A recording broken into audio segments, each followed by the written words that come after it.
Okay, in 7th grade, you finally get to learn about what pi is and why it even exists. And it exists because of circles.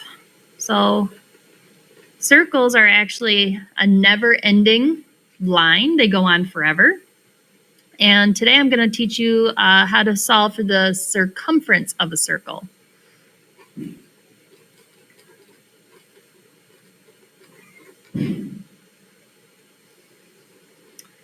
So let's go ahead and draw one best you can. Let's do some labeling.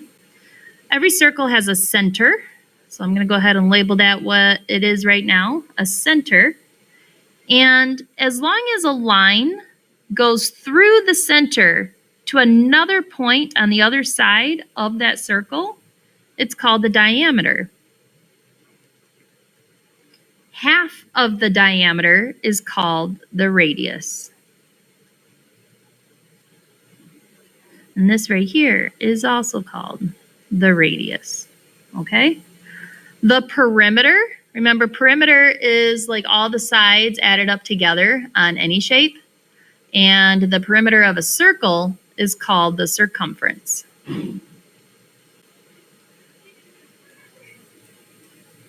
Okay? Now, draw another one. And if a line, so here's another example of a diameter. This one's diameter. But watch this guy. He is not a diameter because he did not go through the center. Now, there are two formulas to solve for the diameter or radius. So when you're solving for the diameter, that's what D stands for. It's always the radius doubled, or you multiply 2 to whatever the radius is. The radius is the diameter cut in half. Okay, so that's what it is. The radius is half of the diameter when the diameter is the radius doubled. Okay, so let's practice a couple of these. Number one, if they give you a circle, and let's say that the circle is 5 meters in diameter, but they want you to solve for the radius. Well, you ask yourself, what's half of 5? Because radius is half of the diameter. They're going to say solve for the radius. If they give you at least one dimension, that's all you need. So 5 divided by 2, your radius is 2.5 meters. Do not forget to label your answers or else it'll be marked wrong. Number 2, let's draw another one. And let's say that the radius is 8 inches. In this case, we want to know what the diameter is. Remember, diameter is the radius doubled. So if this side's 8 and this side's 8 for another radius, your diameter is 16 inches. Sometimes they will not draw the circle and they might just give you the dimensions. So like for number 3, the diameter equals 12 inches. They're going to say solve for the radius. Well, you know that the radius is half of the diameter, so 6 inches. And vice versa. Number 4, if they say our radius is 10 feet, solve for the diameter. Well, we know that radius is half of the diameter, right? So the diameter is 20 feet. If you thought 5, you're cutting radius in half again, that's wrong. We're solving for the diameter, which is the whole line. So that's diameter and radius. Circumference. Start it, highlight it, underline it. Circumference is the perimeter of a circle. Again, when you're solving for the perimeter of like a square, let's say this side is 2 inches, this side's 2 inches. Well, that means this side's also 2 inches and 2 inches. And when you're solving for a perimeter, you just add them all together. 2, 4, 6, 8. Your perimeter is 8 inches. Well, when you're solving for the circumference of a circle, it has a special formula. There's 2. It means the same thing. Circumference equals the diameter times pi, or you can also do 2 times pi times r, because remember, the radius is the diameter doubled. So if you do 2 pi r, that's the same as diameter times pi. Now, what is pi? Pi is actually just pi. And this is the symbol. It's like a sideways equal sign with a little squiggly hat on top. And it means 3.14. 15 is the next few digits. But it goes on forever because circles, points on a circles, go on forever. Okay?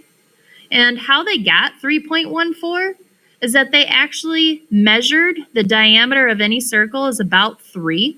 And when they take that and they take this line and it goes around the circumference about 3 times. But then what's left here is about that 0.14. I'm going to show you another video explaining how that is and why it goes on forever. It's pretty cool, actually. And I'll show you in a different video on why it goes on forever. Let's practice solving some circumferences. Number 5. If they give us the diameter of a circle that's 12 inches, we are going to use the formula diameter, which is 12, times pi. Now, you can use a calculator today, and the calculator shows pi right there.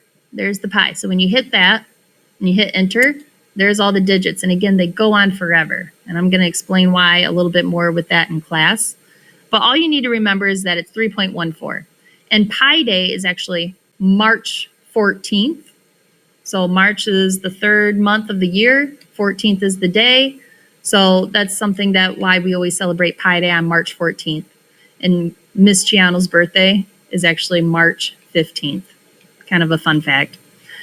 So again, let's go ahead and apply the formula to solve for the circumference. 12 times pi or 12 times 3.14, doesn't matter. You can do it either way. So 12 times pi will give you a more of exact answer.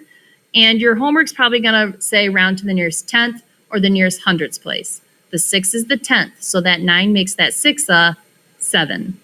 Okay, so your circumference is 37 7/10 inches. Excuse me.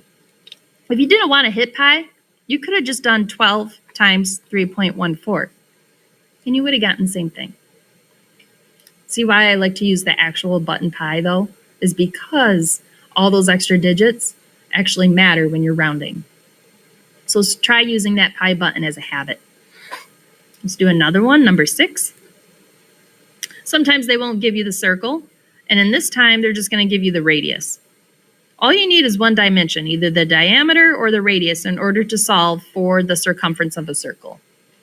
They gave us the radius. We can either use it this formula, or, real quick, what is 7 doubled? 14. So you could also do 14 times pi if you'd like. So that's how you can use both of those formulas. I'm going to go ahead and do what I just said, 14 times pi, because remember, radius is the diameter doubled, so I'm doubling the radius to get the diameter.